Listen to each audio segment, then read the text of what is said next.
¿Cómo están mis queridos hermanos? Dios me los bendiga a todos. Y esperamos de manera continua estarnos conectando para discernir en la palabra de Dios y eso sí, para orar mucho, para orar mucho. Creo que todos necesitamos en este momento oración, orar a nuestro Dios. Nada nos lo impide.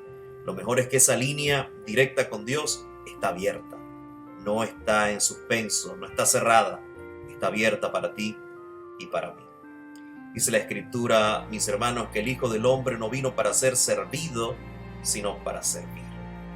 Quiero hablarte justamente, empezarte a hablar de la oración. La oración, ¿por qué es importante? ¿Por qué estamos reunidos esta noche? Aunque cada uno en su casa, con su familia. Bueno, yo diría que la oración, estamos reunidos porque la oración es importantísima. Y te voy a dar varias razones por las cuales creo que la oración es sumamente importante. La primera de ellas es porque la oración aumenta la esperanza. La esperanza, ¿qué es lo que es? Es esperar que en el futuro viene algo bueno para mí. Y yo creo, yo tengo la esperanza en Jesús, porque todo lo bueno proviene de Él.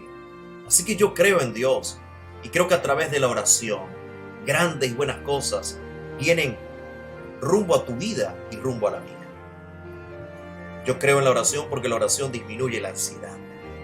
Y vaya que el mundo ha estado ansioso en estos últimos meses. Sabemos por qué. Y esa ansiedad va a crecer mucho más a medida que los tiempos avancen. Hoy en día los profesionales de la salud más visitados por pacientes son los psicólogos, los psiquiatras, porque el mundo está ansioso. Yo creo en la oración, mis hermanos, porque la oración nos da fuerzas para proseguir. Fue una oración la que levantó a Jesús en el huerto del Getsemaní cuando estaba muriendo en aquel lugar justo horas antes de llegar a la cruz del Calvario. Fue la oración la que lo levantó y es la oración la que nos da a nosotros la fuerza, la energía para seguir adelante en medio de toda esta situación mundial.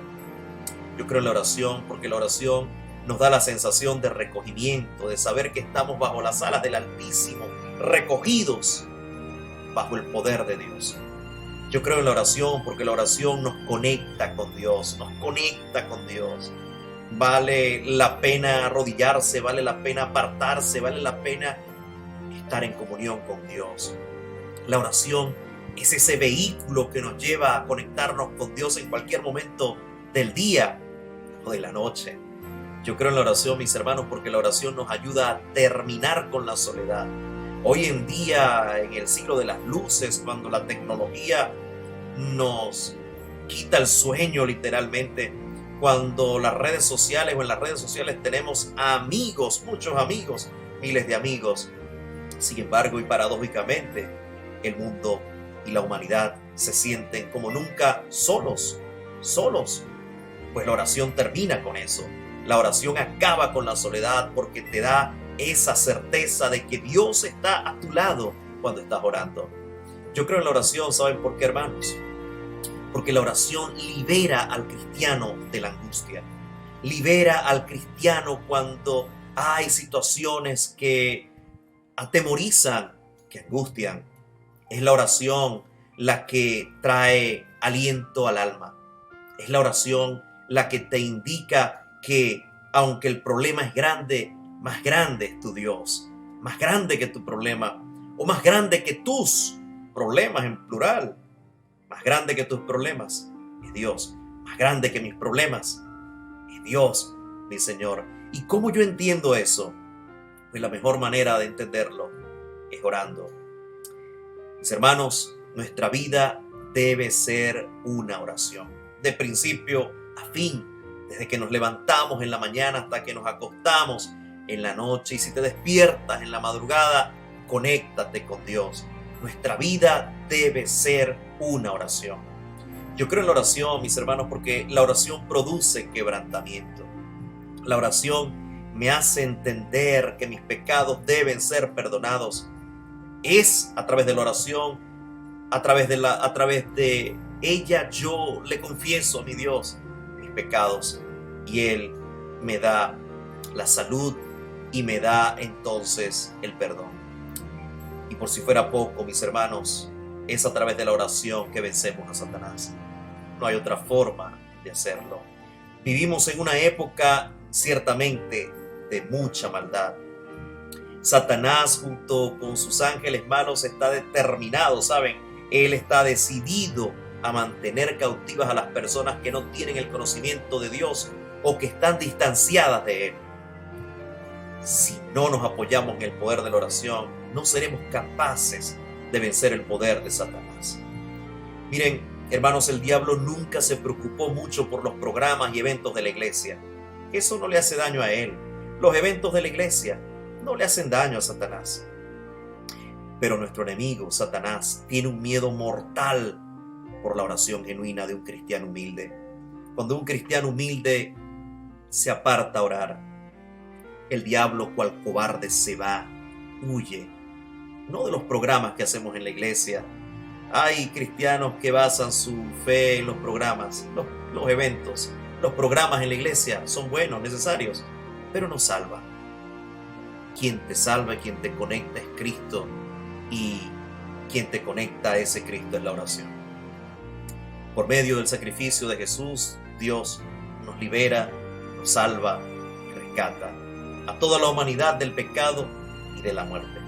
La Biblia dice que la sangre de Jesús derramada por nosotros es como el precio de un rescate. Hermanos, yo recuerdo en el año 2018, el mundo quedó en suspenso, en observación, al seguir por los noticieros de televisión, internet y redes sociales, lo recuerdo bien, aquella operación efectuada para rescatar a 12 jóvenes y un adulto que quedaron prisioneros en el interior de una caverna en Tailandia.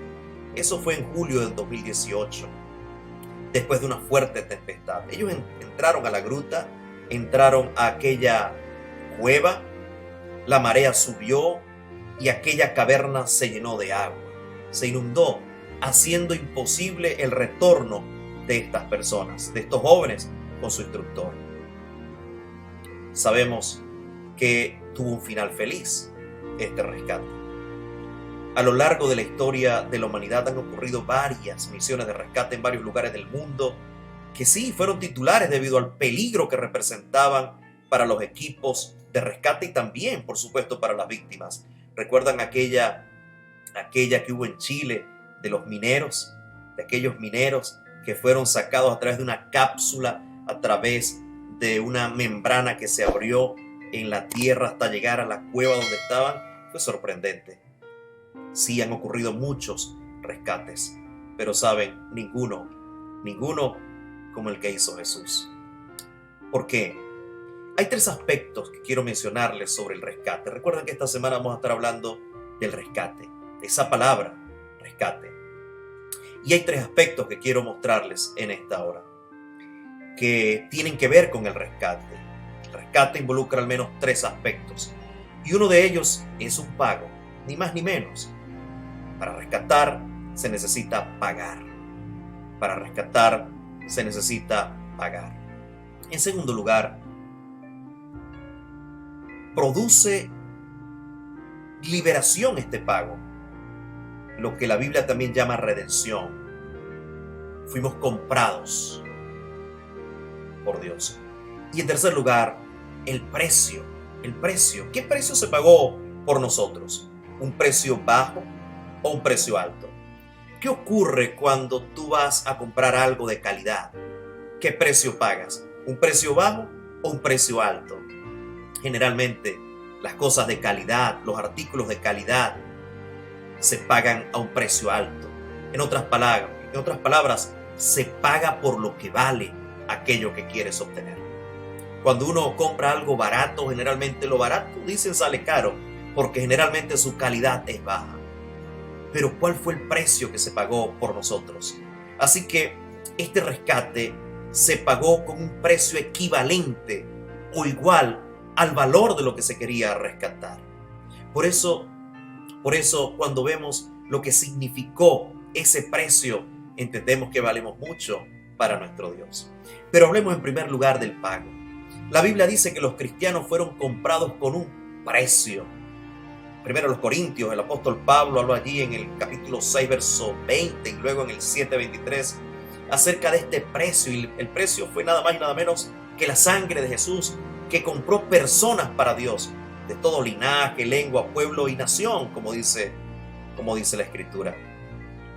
Y finalmente la liberación. El precio del rescate de Jesús hace posible la liberación total del pecado.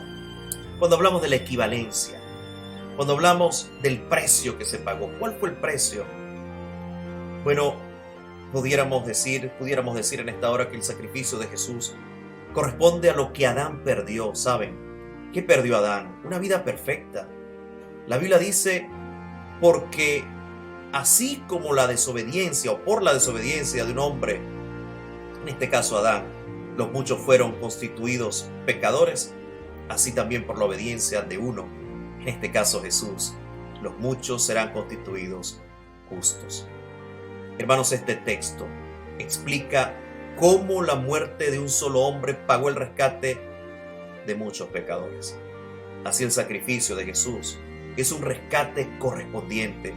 Todos los que aceptan el sacrificio de Jesús pueden recibir los beneficios de ese rescate. Es cierto que el precio se pagó, pero solamente aquellos que permitan ser rescatados lo serán. No podemos entonces perder la esperanza, mis hermanos. Debemos continuar creyendo en Dios aunque el mundo se desplome sobre nuestras cabezas. Hay que avanzar. Hay que avanzar. Y aquí hay algo que necesitamos entender en esta hora. Muchos quedan en el valle de la indecisión y la desesperación solo porque no comprenden el sentido de esta palabra. Nosotros necesitamos entender que vivimos en estado de cautiverio, presos, esclavos del pecado, y que la única forma de salir de nuestra esclavitud tiene nombre y apellido. Es Cristo nuestro Señor, Jesús de Nazaret, el buen Jesús, el Rey de Reyes y Señor de Señores. Solamente a través de Él podemos ser rescatados. Solamente a través de su sangre preciosa. Solamente a través de su infinita gracia. Por eso vale la pena que te preguntes en esta hora sagrada: ¿te has estado apartando de Dios? ¿Crees que tu familia ha estado separándose de la fuente de vida que es Jesús? Y si eso es así, si tú no has estado teniendo tus cultos familiares, si tú no has estado teniendo esa coinonía con Dios, la pregunta es, ¿qué fue lo que te apartó de Dios? ¿Qué es lo que te ha ido apartando de la iglesia de Dios? ¿Lo recuerdas? ¿Acaso fue una discusión con un hermano de la iglesia? ¿O con el pastor? ¿Acaso tuviste una discusión conmigo o un desacuerdo conmigo y te quieres ir de la iglesia por eso? ¿O fue un mal testimonio de alguien de la iglesia, de un líder, el pastor? Ahora dime, ¿crees que vale la pena apartarse de Jesús por esto que te acabo de mencionar? ¿Crees que vale la pena estar distante de Jesús si Él es la fuente de vida eterna? Él es la única forma en la que nosotros podemos ir al Padre. Por supuesto que no. Por supuesto que no vale la pena apartarse de Dios, porque Dios es el que nos da la vida, porque de Él depende todo. Quiero terminar diciéndote, tú eres, no el pastor, no el anciano. Óyeme bien esto que te estoy diciendo ahora. Tú, y solo tú, eres el responsable ante Dios por tu propia vida, por tu propia vida. No me culpes a mí. No soy yo el responsable de tu vida y de tu salvación. Quiero decirte estas tres cosas. Solo Dios puede limpiar tu corazón. Solo Dios puede rescatarte. Y solo Dios puede hacer por ti lo que tú no eres capaz de hacer por ti mismo. En este sentido, el amor de Dios es infinitamente mayor que cualquier fracaso humano. Dios nos ama, así como somos, así como eres. El amor es de Dios. La iniciativa del rescate parte de Él. Pero aceptar ese rescate es únicamente una decisión. Nada más, nadie más participa en él. Es tu decisión. Es tu decisión. Y mi oración es que tu decisión sea por Cristo Jesús. Oraré por eso. Que Dios te bendiga a ti y a toda tu familia. Muchas bendiciones. Desde las épocas más antiguas y considerando hasta los últimos extremos de la tierra, la oración es y será la mejor herramienta para acercarnos a Dios. Prepárate para participar de 10 días de oración en enero.